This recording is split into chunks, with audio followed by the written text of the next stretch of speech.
Bonjour à toutes et à tous. Aujourd'hui, je voulais vous parler de dissonance cognitive. C'est un terme qu'on entend régulièrement autour de nous. La dissonance cognitive, c'est un peu comme une injonction contradictoire, c'est-à-dire qu'on va se retrouver en inconfort parce que on nous dit quelque chose et on sous-entend autre chose.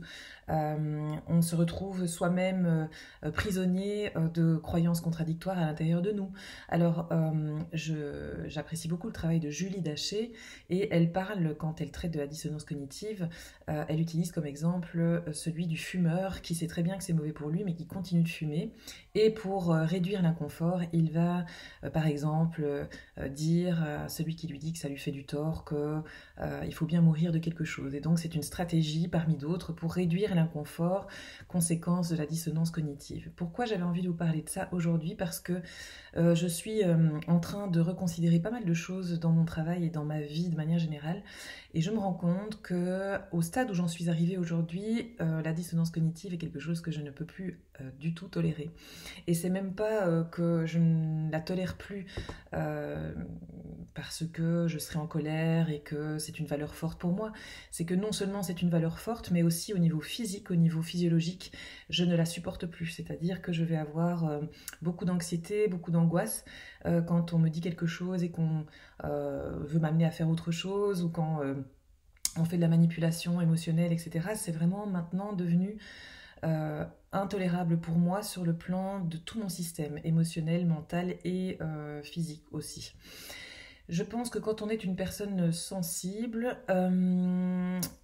et qu'on est en train de prendre conscience de tout un tas de choses, comme notamment la manière dont le monde fonctionne aujourd'hui, et notamment le monde du travail, eh bien, on peut aller fonctionner pendant un certain temps de manière à peu près normale en se disant que ben voilà, on va s'en accommoder, ou bien on se dit qu'on est à côté de la plaque, que c'est nous qui déconnons, que c'est probablement pour ça que euh, on a du mal à s'inscrire dans une carrière spécifique, c'est parce qu'on est difficile, qu'on se pose trop de questions, qu'on est trop exigeant, bref, j'en passe. Et donc, aujourd'hui, je voudrais vous dire que c'est très important, si vous ressentez cet inconfort, quand quelqu'un vous dit quelque chose dans vos relations personnelles ou dans vos relations professionnelles, si ça vous met en inconfort, il est possible que ce soit dû à une incohérence, quelque chose d'inconsistant, de bizarre, de la manipulation, donc volontaire ou pas d'ailleurs, et c'est donc ce qu'on appelle la dissonance cognitive.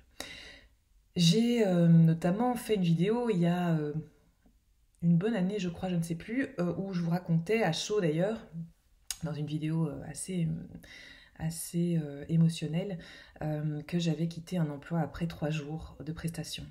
Et quand je repense à cet emploi, quand je repense à ce qu'on m'a dit avant et à ce que j'ai vécu pendant, pendant 3 jours, eh bien, il y a une dissonance, il y avait une dissonance cognitive manifeste.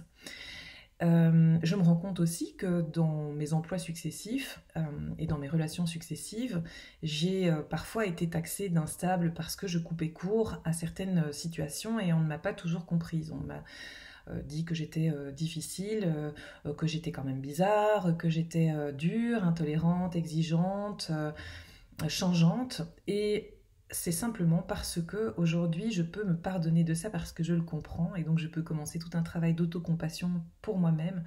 C'est parce que je ne supporte plus la manipulation, la dissonance cognitive et je ne dis pas que je n'en ai jamais fait usage parce que je pense que ça fait partie malheureusement de la nature humaine que de devoir parfois manipuler, voire même se manipuler soi-même pour survivre quelque part dans un monde, dans le monde qui est le nôtre. Mais aujourd'hui, voilà, je mets un sens, je mets une explication sur des épisodes de vie qui ont été très chargés pour moi, très douloureux, où je me suis toujours sentie, ou très souvent en tout cas, dysfonctionnelle et à côté de mes pompes, puisqu'on me renvoyait toujours cette image négative de moi. Et aujourd'hui, eh bien, j'en suis fière en fait. Et je voulais vous partager ça aujourd'hui pour que vous regardiez vous aussi votre passif professionnel et personnel, que vous vous demandiez à quel moment vous vous êtes senti forcé de ou euh, voilà, avec ces ressentis bizarres, vous vous disiez bon bah je vais rester parce que c'est probablement moi qui ai un problème. Et je voudrais vous inviter vraiment à vous écouter profondément à écouter les signaux que votre corps vous envoie, vos émotions aussi, tout ce qui est de l'ordre de la peur, de l'anxiété, de la crispation, de la tension, d'être aux aguets, etc. Ce ne sont pas des ressentis normaux, ce sont des ressentis qui vous racontent quelque chose et qui vous disent que vous êtes en danger. Danger réel ou fictif, peu importe, mais pour moi, il n'y a pas de danger fictif à partir du moment où on peut être aussi en danger sur le plan psychique, émotionnel. Voilà, aujourd'hui je creuse de plus en plus toutes ces questions-là. J'espère que ce sujet vous aura intéressé. Je suis coach spécialisée en accompagnement à la reconversion des personnes sensibles et atypiques, et vous allez voir que je vais de plus en plus me spécialiser dans cette direction au fur et à mesure de mes propres prises de conscience.